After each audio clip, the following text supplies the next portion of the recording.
नमस्ते। ओवरव्यू में आपका स्वागत है।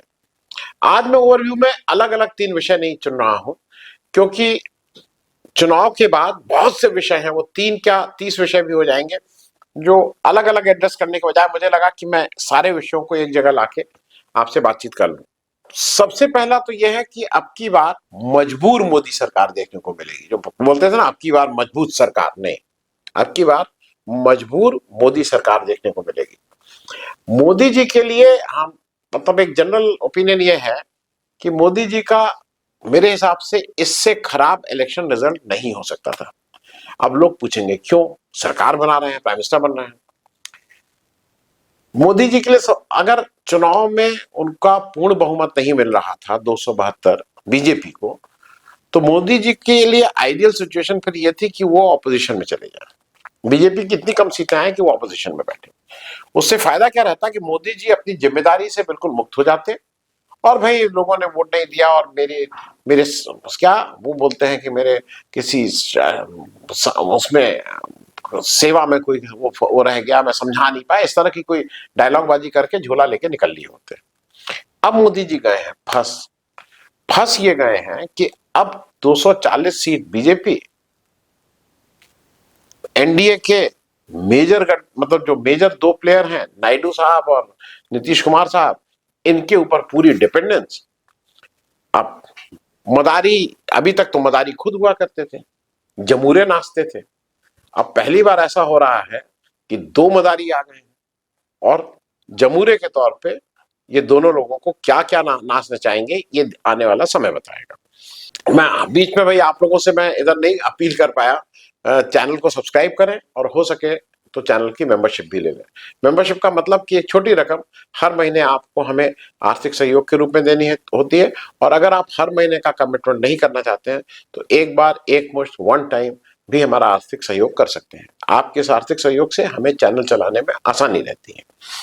तो बात में ये कर रहा था कि मोदी जी का ये जो सफर है ये अब बड़ा मुश्किल है। मोदी जी की आदत नहीं है किसी से मतलब ये कहना कि भाई आ जाइए, बैठिए, बात करें। नहीं नहीं, वो तो एक तरफ से वो मन की बात करते हैं, वो बातचीत कहाँ करते हैं।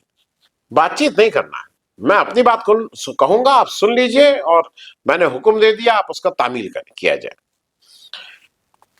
मैं कुछ चीजें इसलिए बहुत क्लोजली ऑब्जर्व कर रहा था और अब देख रहा हूं कि मोदी जी की अब स्थिति क्या हो गई है कि उनकी सरकार जो बन रही है, तो मोदी जी इतने लाचार थे कि फोन कर करके तुरंत चंद्रबाबू नायडू साहब को और नीतीश कुमार जी को बुलाया गया कि भाई आ जाइए आ जाइए आ जाइए, दिल्ली आ जाइए और जल्दी से लेटर दे दीजिए। तो लेटर इन दोनों राष्ट्रीय अध्यक्ष लोगों से ले लिया गया कि भाई आपकी पार्टी हमारा सपोर्ट कर रही है। टेक्निकली ये है कि टेक्निकली आपको एमपीज का सिग्नेचर चाहिए होता है। खैर, अब मैं उस डिटेल में नहीं जा रहा हूं, एक अलग मामला चल रहा है।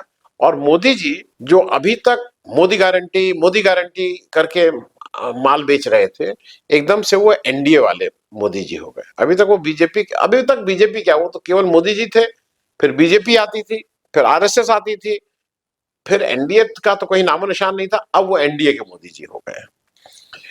तो मोदी जी की जो ये 2 दिक्कतें हैं, नायडू साहब और नीतीश कुमार साहब, इनकी तरफ से जैसी चर्चा चल रही है कि एक लंबी लिस्ट है, विश लिस्ट, किसी को 5 मंत्रालय चाहिए, किसी को 3 चाहिए, किसी को 2 एमओएस भी चाहिए, किसी को गृह चाहिए, किसी को रेल चाहिए, किसी सारा है। शिंदे जी भी आ गए उस रेस में, शिंदे जी भी है, मैं क्यों नहीं, मेरे पास भी 7 लाइए मुझे भी।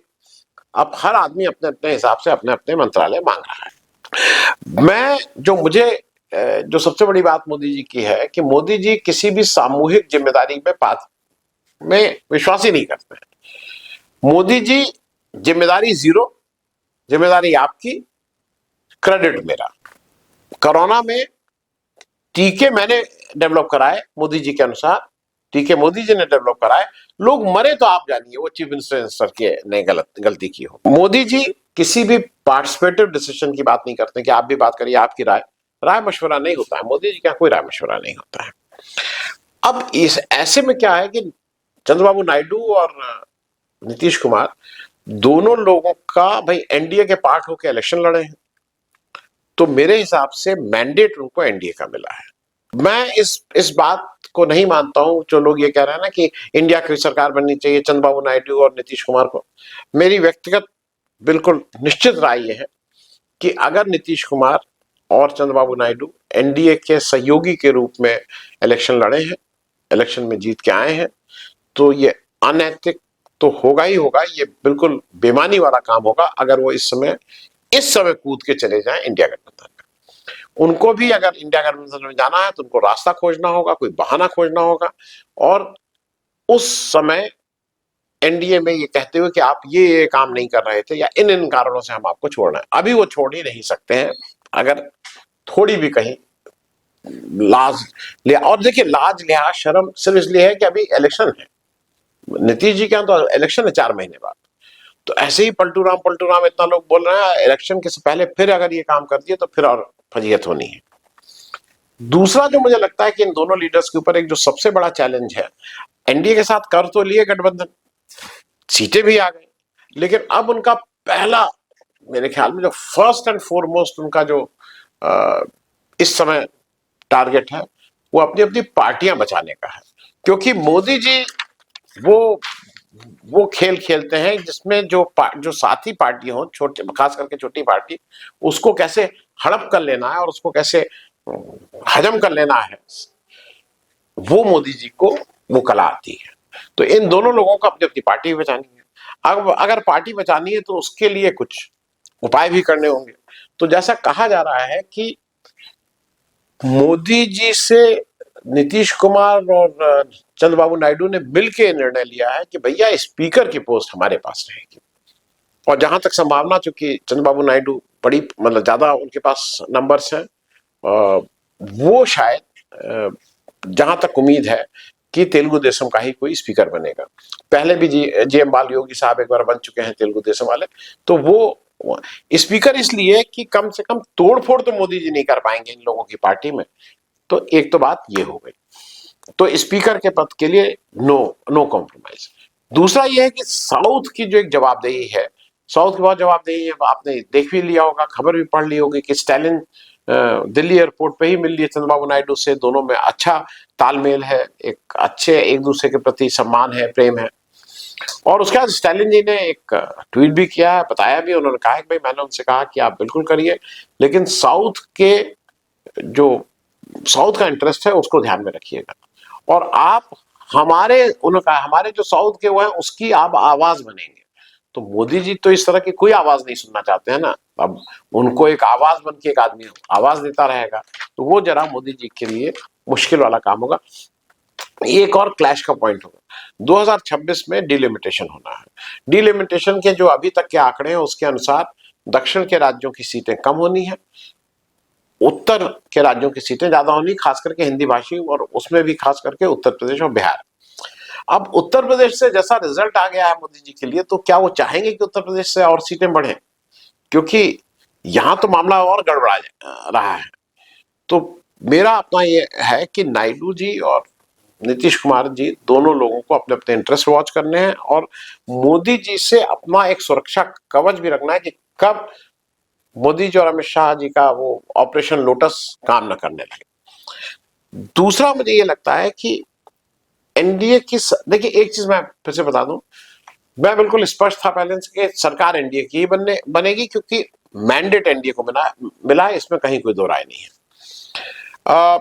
नायडू जी और नीतीश कुमार से यह है कि पुश ओवर नहीं है, इनको ये नहीं कि जो मोदी जी चाहेंगे जैसे चाहेंगे वैसे ये लोग उस दिशा में चलने लगेंगे।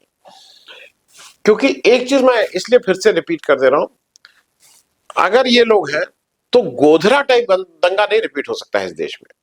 मैं याद करने के लिए बता दूं, जब गोधरा हुआ था मोदी जी की सरपरस्ती में, गोधरा के दंगे हुए थे, तो याद रखिएगा कि जो इनके इस समय के सबसे खास सहयोगी हैं रामविलास पासवान, अब उस समय जिंदा भी थे और वो थे, उन्होंने इस्तीफा दिया था इंडिया अटल बिहारी वाजपेयी की सरकार से।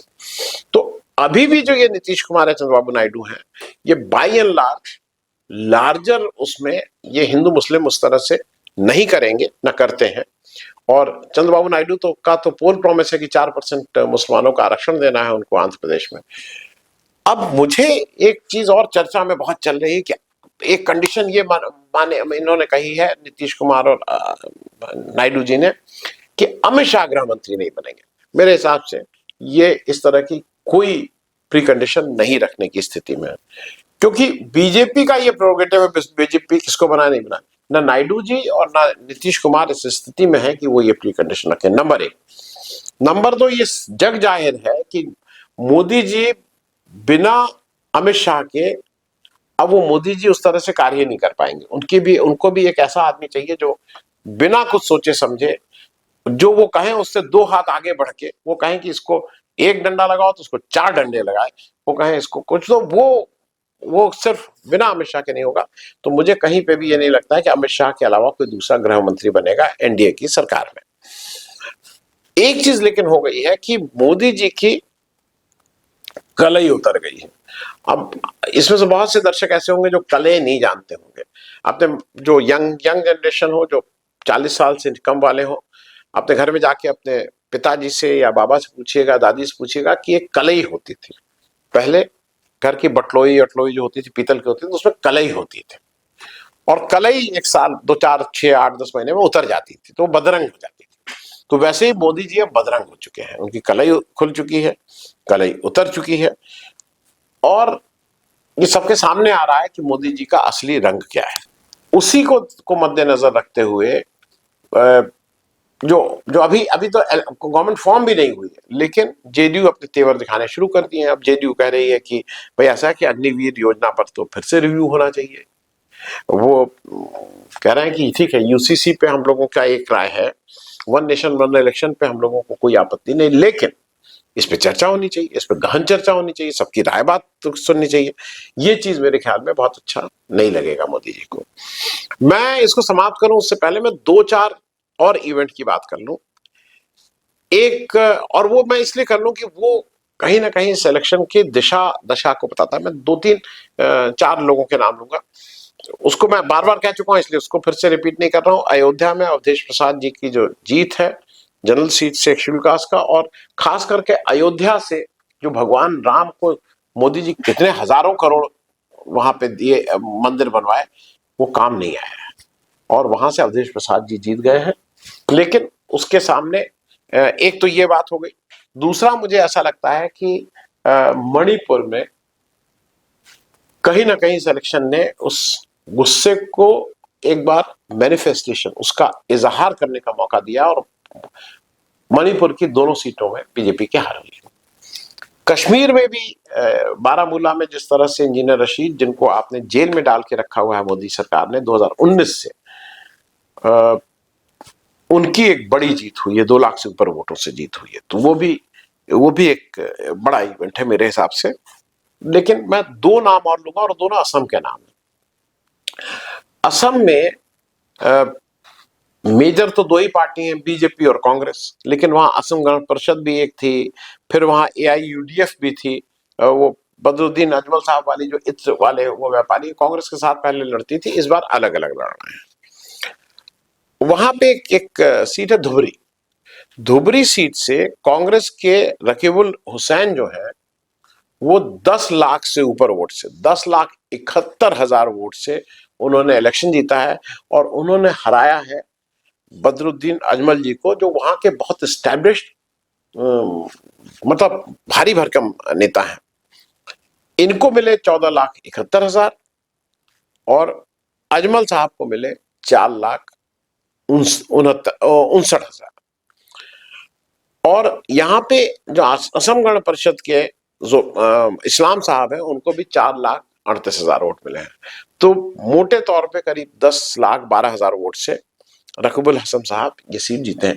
एक इंटरेस्टिंग फैक्ट और असम के बारे में आपको बता दूं, असम में सीटों का डिस्ट्रीब्यूशन ये हुआ है कि 9 बीजेपी की 9 सीट, उसके सहयोगी दलों के पास 2 सीट, तो टोटल बीजेपी के पास, मतलब एनडीए के पास 11 सीट, कांग्रेस के पास सिर्फ 3 सीट। लेकिन वोट कांग्रेस को ज्यादा मिला है। कांग्रेस का वोट प्रतिशत 37.48% है, बीजेपी का 37.43% है। तो एक तो रकीबुल हुसैन साहब ने जितनी बड़ी जीत हासिल की है, वो उनका ग्रह वाली मतलब अपनी घरेलू पार्लियामेंट्री सीट भी नहीं थी, दूसरी पार्लियामेंट डिलिमिटेशन हुआ है, वहां जाके इलेक्शन लड़े हैं, जबरदस्त जीत हुई है।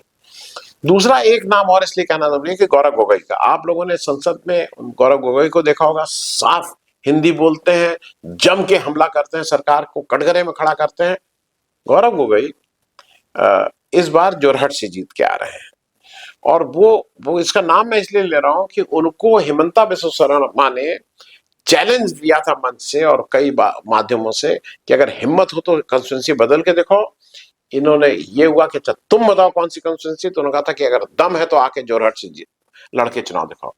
गौरव गोगोई ना केवल जोरहट से चुनाव लड़े, बल्कि ठीक से दमदारी के साथ वहां से जीत के भी आ रहे हैं।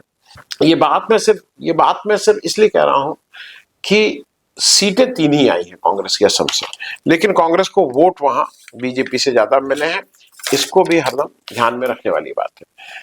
अब मैं चलते चलते एक दो चीजें कह दूं कि ये मैटर ऑफ हर एक का अलग अलग एस्टिमेट है, अभी कुछ कहना थोड़ा मुश्किल है कि ये मोदी की ये वाली सरकार कितने दिन चलेगी। कुछ लोग बता रहे हैं कि मोदी जी अब एक बड़ा धमाका करेंगे, और बड़ा धमाका करने के बाद वो स्नैप पोल करेंगे, तुरंत पोल करा देंगे और मोदी जी फिर से 400 पार कर लेंगे। तो इस तरह की चीजें भक्त लोगों को दी गया है कि भाई आप लोग धैर्य मत खोइए, मोदी जी आएंगे जरूर, 400 सीटें लेके आएंगे।